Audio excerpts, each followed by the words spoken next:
To make this dress, I wanted to use something special because it's for my birthday. I decided to work with a yellow color palette. So the first fabric here is this yellow lace that has a floral design and has sequins hand stitched into it. I used about a meter and the fabric cost me about £10 per meter, so I had to be very resourceful with it. I also got yellow satin lining. I got a total of 7 meters and I got yellow tulle. You would need a lot of tulle. I used about 50 meters give or take because I needed it for the skirt and for the strap of the dress. So the other materials that you will need is some foam if you want to do the strapless bustier, like with the foam inside, so you don't have to wear a bra. You also need some pins. You will need your scissors, the big one and the small one as well. Then you also need a long zip to sit at the center back of the dress. I just find putting zips into center back of dresses to be a lot easier. For the patterns, I use the strapless bodice pattern, which I made 2 tutorials ago. I'm going to be linking it down below. I'm also going to be using the circle skirt pattern, but I've made this one super long. It's about 127 centimeters long because I wanted the dress to be floor length, rubbing the ground and all the whole shebang. So I'm just going to go in, pin down my patterns and cut out the panels I need. I'm going to be using the lace for the top half of the dress and the tulle for the bottom half. So I'm just going in here and I'm cutting out the panels I need for my strapless bodice sort of bustier part, which is the top part of the dress. And then I'm going to go in and cut in my notches because it will just make my life so much easier when I'm putting all of these pieces together to create the dress. These are all of the pieces you will need for the top half of the dress. I know it's a lot, so just take your time cutting it.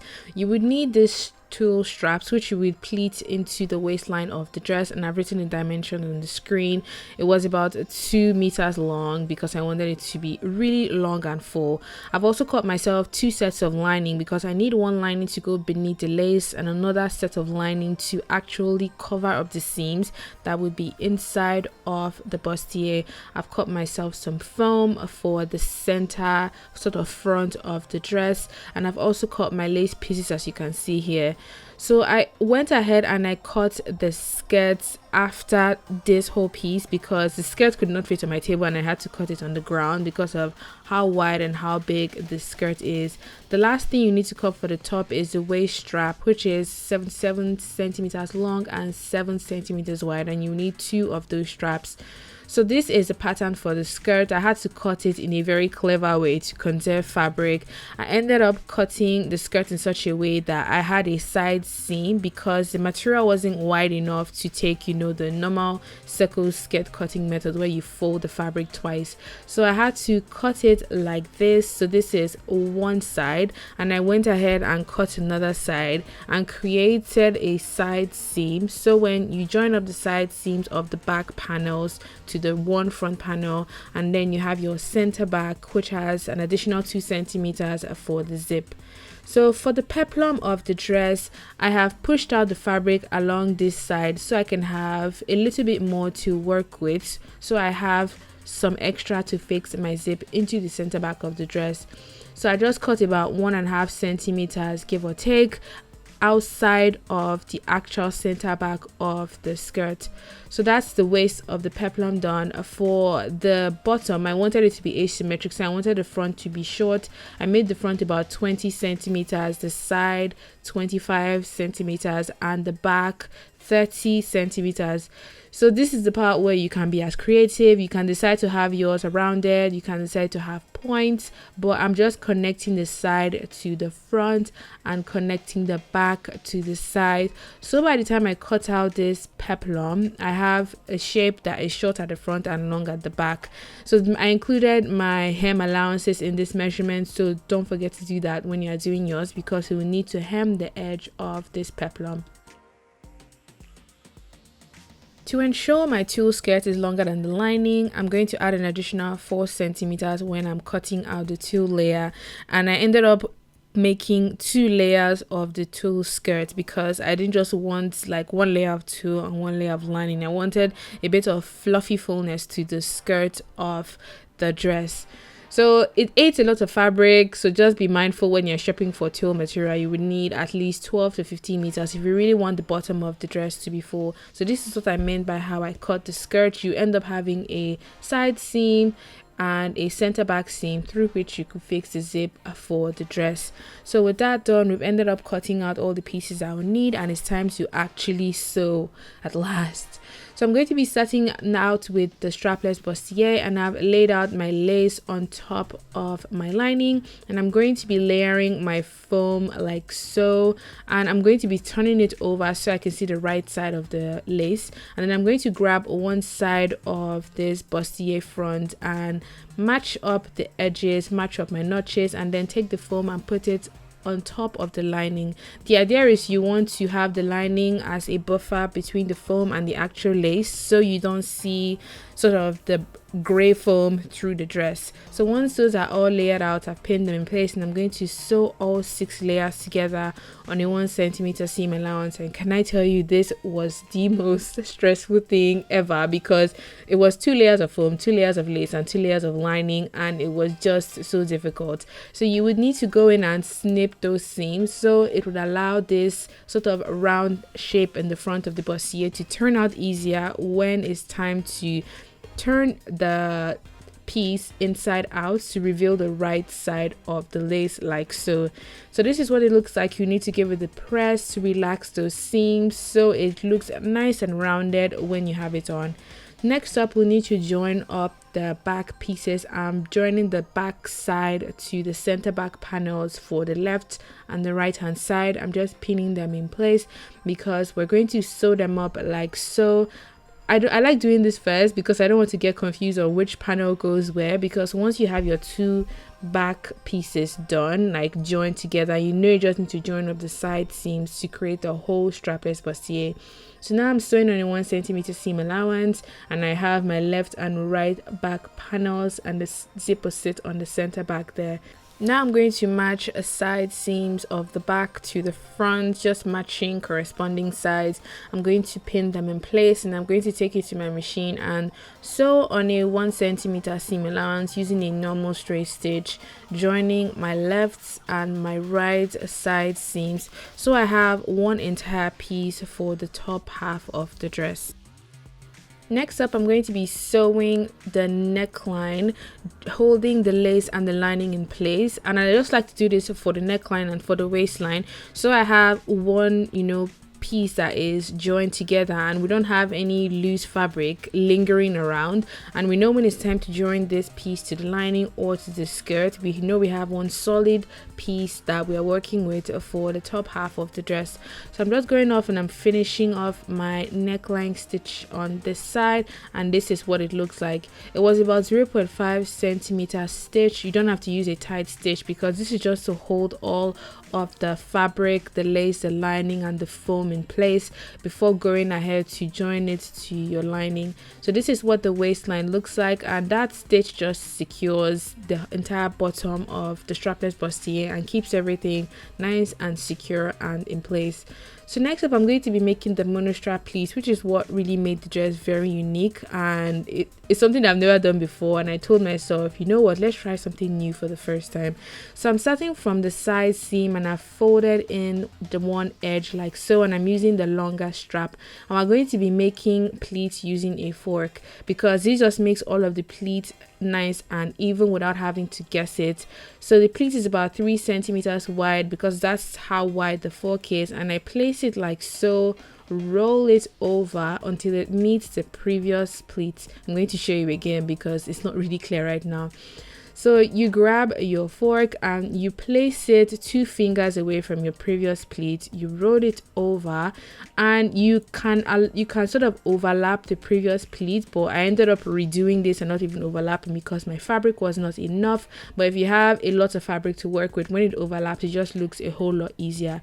So this is what the front pleats look like. I ended up with about 9 to 10 pleats in total, and you will need to repeat the same thing for one side of the back so you can tie the front strap to the back strap to create the monostrap effect.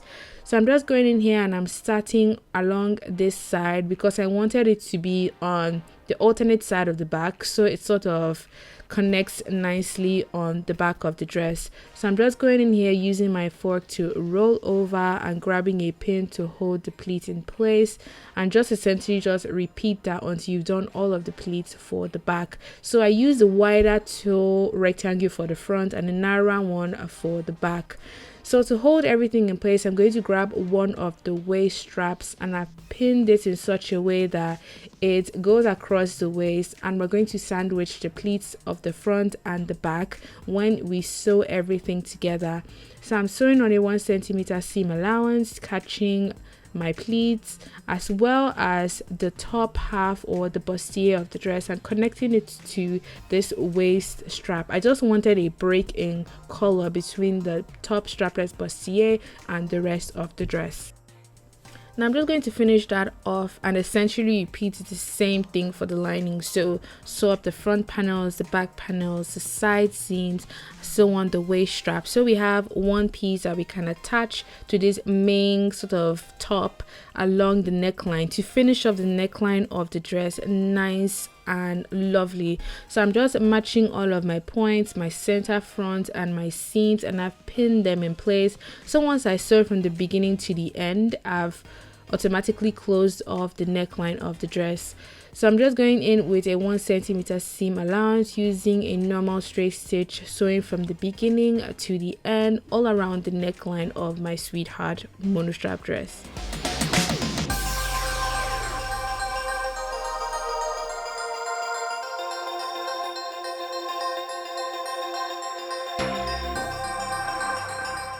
Once that's all stitched up, I'm going to grab my small scissors and cut into the sweetheart depth so that neckline is able to fold over easier. But to keep the lining inside of the dress, I'm going to be creating a 0.2 top stitch that's holds the seam allowance to the lining of the top half of the dress on the inside, and what that would do is to automatically force the lining to stay inside of the dress and not have it fold over with time when you wear the dress. So you need to give this a press, make sure all of your seams are nice and relaxed, and all the area I've pinned up like so is what will sit into the skirt of the dress. You can see the neckline looks really nice and clean. I was actually really surprised how lovely and sort of refined it came out, but thank God it did. I'm so happy with the progress so far. So I'm going to go on and work on the skirt of the dress. I've already cut out my pieces, all my tulle layers, my lining, as well as my peplum. So I've already pinned together my side seams. I'm leaving my center back open. I'm going to be doing a French seam. A French seam is one of the really nice ways to sew thin materials that you either can overlock or you just don't want to overlock, or you don't want to do a zigzag stitch. And the way it works is you sew on a 0.5 seam allowance with the right sides outwards, and then you go back in and fold the seam allowance inside of the material. So with tulle, it doesn't really have a back and a front, at least this material didn't, so I got away with this. But if you're working with a fabric that has a back and a front, you want to start with the right side of the material outside, and then you turn it so you have this seam showing right here on the inside of the dress. So when you look inside, you don't see any raw edges, and it's just really nicely finished. So even when you wear the dress and you look at the sides, it looks good as well. So I'm just repeating the same thing for the lining. I'm sewing up the side seams on a 1 centimeter seam allowance, and then I am going in with a zigzag stitch because the lining is opaque, so you don't see what goes on inside of the lining of the dress. So I've got in here and I've pinned all my skirt layers together along the waistline. I've pinned my 2 layers of tulle to my lining. I've also grabbed my peplum and I'm going to be pinning it along the waist. Prior to this, I went ahead and I hemmed the edge of my peplum. I just folded it by 1.5 centimeters so it's nice and clean along the bottom. I'm going to do a quick stitch of 0.5 centimeters using the looser stitch on my machine, because like what I did for the top, I like to just have the entire top in place and the entire bottom in place as one whole piece, so when I join them together I don't have to think of loose fabric hanging around. So this is what the skirt looks like. It looks like a really beautiful maxi skirt. You just have to fix a waistband and put a zip, and it will look really nice with like a plain crop top or a button-up shirt, even to a wedding. So I'm going to be fixing this entire skirt piece to the top that we made earlier on to sort of connect the dress and make it complete.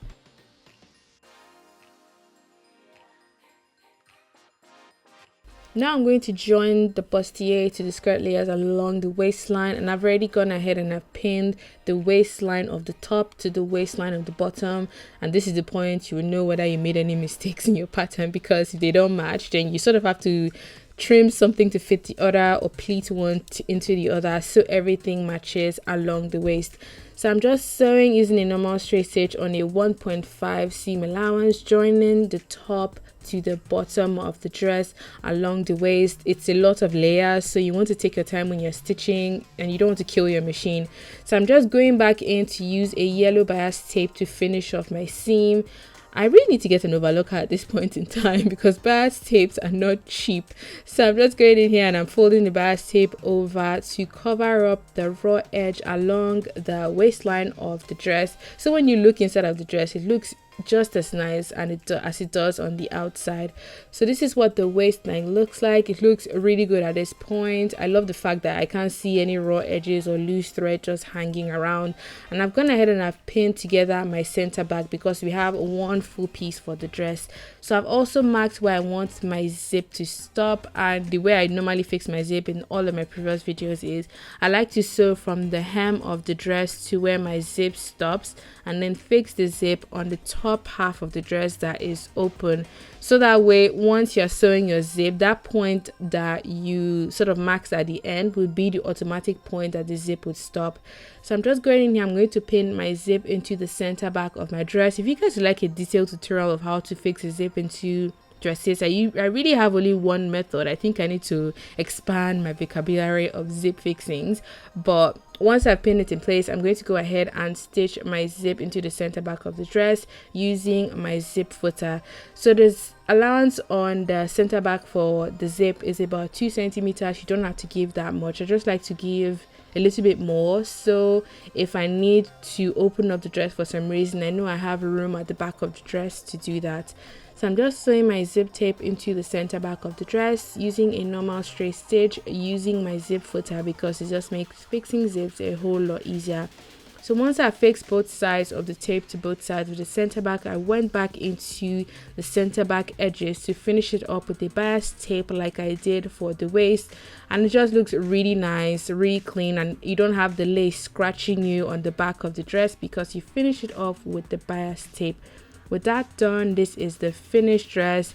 It came out so beautiful, and it's a perfect way to start practicing, know how to make wedding dresses, more formal dresses.